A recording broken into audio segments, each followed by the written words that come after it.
Welcome to সংস্কৃত সমাধান উদ্যানম YouTube channel. আজকে আমরা সংস্কৃত সেকেন্ড সেমিস্টারের মেজর পেপারের এসএকিউ সিরিজের তৃতীয় নম্বর ভিডিওতে চলে এসেছি। আজকে 21 থেকে 30টি কোশ্চেন আলোচনা করব। তো আপনারা শেষ পর্যন্ত ভিডিওটি দেখবেন, আশা করি খুব ভালো লাগবে। এবং এই ধরনের ভিডিও কি আরও পেতে চাচ্ছেন নাকি অন্য ধরনের কোনো ভিডিও পেতে চাচ্ছেন সেটি কমেন্ট বক্সে জানাবেন, তাহলে সেইভাবে ভিডিও দেওয়ার চেষ্টা করব। শুরু করার আগে আজকের ভিডিওটি। প্রথম প্রশ্ন, পঞ্চতন্ত্রস্য উত্তর সংস্করণেষু কে বা অধিকং মূলানগৌ, অর্থাৎ পঞ্চতন্ত্রের পরবর্তী যে সংস্করণগুলো ছিল সেগুলির মধ্যে কোনগুলি অধিকতর মূলানুগ, অর্থাৎ মূল পঞ্চতন্ত্রের মতো অনেকটা। উত্তর, কাশ্মীরীয় দক্ষিণ ভারতীয় সংস্করণও অধিকং মূলানুগ, অর্থাৎ কাশ্মীরীয় সংস্করণ এবং দক্ষিণ ভারতীয় যে সংস্করণ আছে সেগুলি মূল পঞ্চতন্ত্রের মতো অনেকটাই। 22 নম্বর প্রশ্ন, তন্ত্র শব্দস্য অর্থ কাহা, পঞ্চতন্ত্র ইত্যস্য অর্থ কাহা। তন্ত্র শব্দের অর্থ কি এবং পঞ্চতন্ত্র এই শব্দের অর্থ কি? তন্ত্র শব্দ বিভিন্নেষু স্থলেষু নানার্থকাহ, তন্ত্র শব্দ বিভিন্ন জায়গায় বিভিন্ন রকম অর্থ। অমরকোষে উক্তম তন্ত্রম প্রমুখ সিদ্ধান্তয় প্রয়োগঃ, অর্থাৎ তন্ত্র কি বিভিন্ন সিদ্ধান্তের প্রয়োগ, সেটাকে তন্ত্র বলে। অত্র তন্ত্র শব্দস্য অর্থ পরিচ্ছেদ অথবা অধ্যায়ঃ, এখানে তন্ত্র শব্দের অর্থ হলো পরিচ্ছেদ অথবা অধ্যায়। অতঃ পঞ্চতন্ত্র ইত্যস্য অর্থ পঞ্চতানি তন্ত্রানি, পঞ্চতানি পঞ্চানি হবে, পঞ্চতানি অবশ্য সমস্যা নেই, পঞ্চতানি তন্ত্রানি অধ্যায়াঃ বা যত্র সংগৃহীতানি সহ, অর্থাৎ পাঁচটি অধ্যায় বা তন্ত্রের সংগ্রহ বা সমাহার যেখানে, সেই গ্রন্থকে বোঝাচ্ছে পঞ্চতন্ত্র নামে। পরবর্তী প্রশ্ন, পঞ্চতন্ত্রস্য পঞ্চতন্ত্রানি নামানি নির্দিশ, অর্থাৎ পঞ্চতন্ত্র পাঁচটি তন্ত্রের নাম নির্দেশ করতে বলছে, লিখতে বলছে। মিত্রভেদঃ, মিত্রপ্রাপ্তি, মিত্রপ্রাপ্তির অপর নাম হলো মিত্রলাভ, প্রাপ্তির শব্দের অর্থ লাভ করা, তাই মিত্রলাভ। সন্ধি বিগ্রহ কাকলুকিয়ম, সন্ধি বিগ্রহের অপর নাম কাকলুকিয়ম। লব্ধ প্রণাশঃ অপরীক্ষিত কারকম চ। বিষ্ণু শর্মৈব কথা মুখে উক্তবান তন্ত্রৈ পঞ্চোভিরেতচকার সুমনোহরম কাব্যম, অর্থাৎ এই পাঁচটি বিষ্ণু শর্মা নিজের মুখে বলেছেন এই পাঁচটি তন্ত্রে এই সুমনোহর কাব্যগ্রন্থ রচনা করছি আমি। এরপরে পরবর্তী প্রশ্ন হলো, পঞ্চতন্ত্রে আখ্যান বর্ণনস্য যা পদ্ধতি অনুসৃতা তাং বর্ণায়, অর্থাৎ পঞ্চতন্ত্র আখ্যান মানে গল্প বর্ণনের যে পদ্ধতি অনুসরণ করা হয়েছে তা বলো।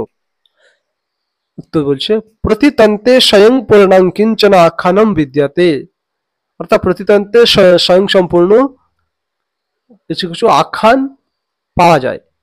পঞ্চৈতন্ত্রৈ একং বিস্তীর্ণম আখ্যানং ভবতি, পাঁচটি তন্ত্র জুড়ে একটা বিস্তীর্ণ একটা বড় আখ্যান আছে, অর্থাৎ একটাই মাত্র আখ্যান যেটা পাঁচটি তন্ত্র জুড়েই আছে। প্রতি ভাগে কতিপয়ানি লঘু আখ্যানানি সন্তি, আর প্রতি ভাগে যে পাঁচটি ভাগ আছে সেখানে কিছু কিছু লঘু আখ্যানও আছে। ইয়ানি অখণ্ডতয়া যোজিতানি, যেগুলি একটা সঙ্গে আরেকটা পরপর যুক্ত হয়েছে অখণ্ডভাবে। লঘু আখ্যানানি সংযোজ্য প্রতি প্রভাগে মহৎ আখ্যানম উপজায়তে, অর্থাৎ প্রতি ভাগে যে লঘু ছোট ছোট গল্পগুলো যুক্ত হয়ে সবগুলো যুক্ত হয়ে একটা বড় আখ্যান তৈরি করেছে। রবীন্দ্রনাথস্য চতুরঙ্গ নামকা উপন্যাসোপি এষা পদ্ধতি দৃশ্যতে, রবীন্দ্রনাথ ঠাকুরের চতুরঙ্গ নামক যে উপন্যাস আছে সেখানেও এই পদ্ধতিও দেখা যায়। পরবর্তী প্রশ্ন, পঞ্চতন্ত্রস্য উত্তর পশ্চিমী সংস্করণে আধারিতः সর্ববৃহত্তমः প্রাচীনশ্চ আখ্যান গ্রন্থ কः তস্য রচয়িতা চ কः, বলছে পঞ্চতন্ত্রের উত্তর পশ্চিম যে সংস্করণ আছে সেটিকে আধার করে বৃহত্তম এবং প্রাচীন আখ্যান গ্রন্থ কি এবং তার রচয়িতা কে? এটি হলো উত্তর হলো বৃহৎ কথা, রচয়িতা গুণাঢ্য। আচ্ছা, মাঝে একটি কথা বলে নেই, আমরা সেকেন্ড সেমিস্টারের মেজর পেপারের ফুল নোট বিক্রি করছি মাত্র 499 টাকার বিনিময়ে। পরীক্ষার সময় হয়ে চলে এসেছে, সামনে পুজোয় পুজোর আগে পরীক্ষা ভালো করে দিতে হবে। সেই জন্য আপনারা এই নোটটা নিতে পারেন, 90% কমন পাবেন 499 টাকার বিনিময়ে। এখানে আপনারা পেয়ে যাচ্ছেন 1 নম্বরের প্রশ্ন বাংলা সংস্কৃত, 2 নম্বরের প্রশ্ন বাংলা সংস্কৃত এবং বড় প্রশ্ন বাংলা সংস্কৃত থাকবে, সাথে কিছু ব্যাখ্যাও পাবেন আপনারা। এছাড়া একটা কথা বলে রাখি, এই ভিডিওগুলো আপনাদের কেমন লাগছে সেটা কমেন্ট করে জানাবেন, এবং কি ধরনের ভিডিও আপনারা পেতে চাচ্ছেন সংস্কৃত বিষয়ে সেটি কমেন্ট করলে আমাদের ভিডিও করতে সুবিধা হবে। পরবর্তী প্রশ্ন, গুণাঢ্য কৃতা বৃহৎ কথা কা ভাষায়া কতিষু শ্লোকেষু চ রচিতা। গুণাঢ্য যে বৃহৎ কথা গ্রন্থ রচনা করেছেন কোন ভাষায় এবং কটি শ্লোক আছে সেই গ্রন্থে? পৈশাচী প্রাকৃত ভাষায়া, তাহলে কোন ভাষায় রচিত করে? পৈশাচী প্রাকৃত। প্রাকৃত ভাষায় ভাগ করা হয়েছে, 4টি ভাগ আছে, তার মধ্যে একটি ভাগ হলো পৈশাচী প্রাকৃত। কুলং সপ্ত লক্ষ শ্লোক যুক্তা, মোট কয়টি শ্লোক আছে? সপ্ত লক্ষ মানে 7 লক্ষ শ্লোকযুক্ত এই গ্রন্থটি ছিল বৃহৎ কথা, তাই নাম হচ্ছে বৃহৎ কথা। অধুনা গ্রন্থ লুপ্ত, এই গ্রন্থটা এখন পাওয়া যায় না। পরবর্তী প্রশ্ন, গুণাঢ্যস্য কালঃ আশ্রয়দাতারম চ রাজানম নির্দিশ। অর্থাৎ গুণাঢ্যের কাল এবং তার আশ্রয়দাতা রাজা, অর্থাৎ গুণাঢ্য যেই রাজার সময় বর্তমান ছিলেন সেই রাজার নাম তার সময়কাল লিখতে বলছে। কালঃ অনুমানতঃ প্রথম শতাব্দী মানে খ্রিস্টীয় প্রথম শতাব্দী।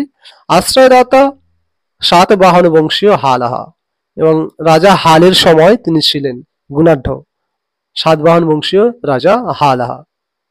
পরবর্তী প্রশ্ন, গুণাঢ্য কৃতা বৃহৎ কথায়া মহত্যা লোকপ্রিয়তায়াহ কারণং কিম। আচ্ছা, গুণাঢ্যর যে বৃহৎ কথা গ্রন্থ এটা অনেক যে লোকপ্রিয়তা হয়েছিল, মানে লোকের মধ্যে প্রসার হয়েছিল, প্রসিদ্ধ হয়েছিল, তার কারণ কি?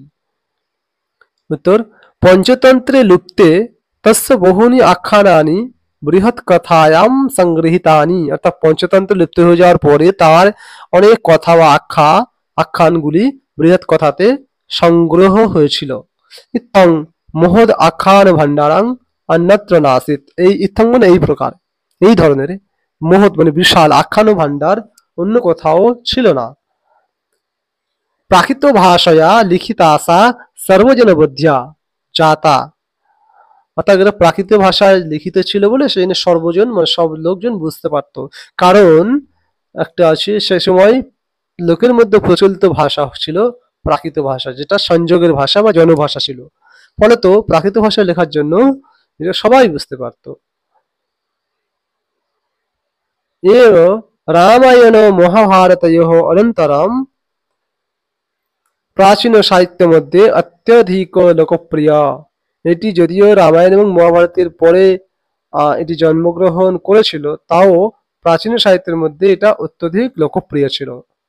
পরবর্তী প্রশ্ন, পঞ্চতন্ত্রস্য পঞ্চসু তন্ত্রেষু প্রত্যেকস্য কথা সংখ্যা নির্দিশা।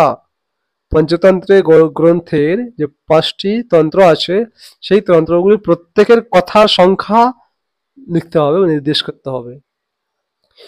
পঞ্চতন্ত্রে মিত্রভেদাদিষু পঞ্চসু তন্ত্রেষু কথা সংখ্যা যথা। অর্থাৎ পঞ্চতন্ত্রে যে 5টি যে মিত্রভেদাদি 5টি তন্ত্র আছে সেই তন্ত্রের কথা সংখ্যা হলো, প্রথম হলো মিত্রভেদ, এখানে আছে 21টি। প্রস্তাবনম বিনা, প্রস্তাবনাটা ধরলে 22টি হবে, প্রস্তাবনা ছাড়া 21টি আছে। দ্বিতীয় মিত্র প্রাপ্তিহি বা মিত্র লাভহ, এখানে 6টা আছে। প্রস্তাবনাং বিনা মানে প্রত্যেকটি তন্ত্রের শুরুতে একটা করে প্রস্তাবনা বা ভূমিকা আছে, সেই ভূমিকাগুলো বাদ দিয়েছে। কাকলুক্যম বা সন্ধি বিগ্রহ, এখানে 13টি। লব্ধ প্রণাশে 17টি।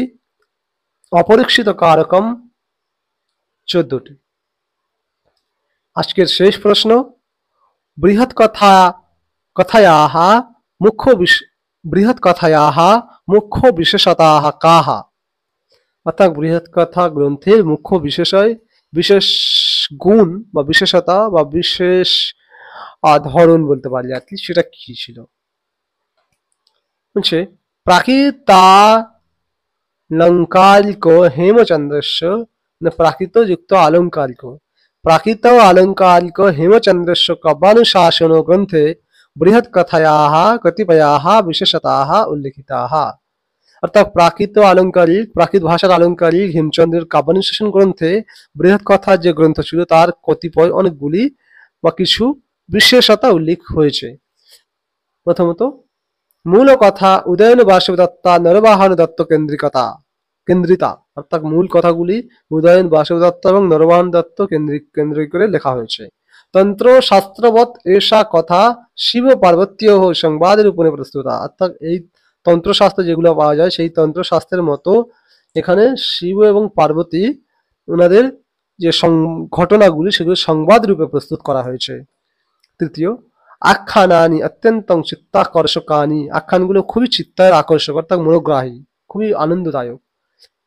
চতুর্থ, প্রণয় শৃঙ্গার প্রধান কথানাং প্রচুরতা, অর্থাৎ এখানে প্রণয় শৃঙ্গার মিলন এই সমস্ত প্রেমের কাহিনী আর কি প্রচুর পাওয়া যায়। পঞ্চম, পরিচ্ছেদাহা লম্ভ ইতি প্রসিদ্ধা, পরিচ্ছেদগুলো লম্ভ এই নামে পরিচিত ছিল। লম্ভ এর আগে অন্য কোনো গ্রন্থতে লম্ভ নামে কোনো পরিচ্ছেদ পাওয়া যায়নি, তাই এটি একটি বিশেষতা ছিল।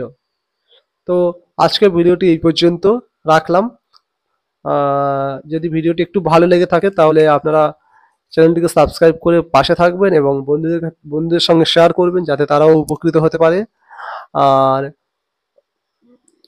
আপনারা পড়াশোনা চালিয়ে যান, সামনে পরীক্ষা আছে। আজকে এই পর্যন্ত রাখলাম। দেখা হবে পরবর্তী কোনো ভিডিওতে। ততদিন পর্যন্ত সুস্থ থাকবেন, ভালো থাকবেন।